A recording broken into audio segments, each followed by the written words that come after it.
ربنا آتنا في الدنيا حسنة وفي الآخرة حسنة وقنا عذاب النار ربنا اغفر لنا ولوالدينا وللمؤمنين يوم يقوم الحساب برحمتك يا أرحم الراحمين وسلام على المرسلين والحمد لله رب العالمين.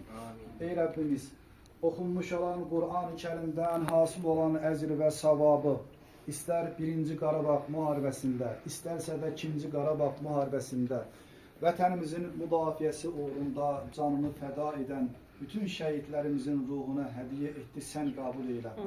Xüsusilə bu məscidimizi, mədrəsəmizi ziyarət edən şəhid analarının, xüsusilə övladlarının, şəhidlərinin ruhlarına hədiyyə etdi, sən qəbul eylə.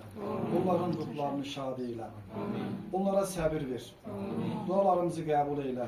Sən hər şeyə qadirsən, duaları eşidənsən, qəbul edənsən, bu dualarımızı da qəbul eylə. Velhamdülillahi Rabbil alemin. Lillahi Teala'l-Fatiha.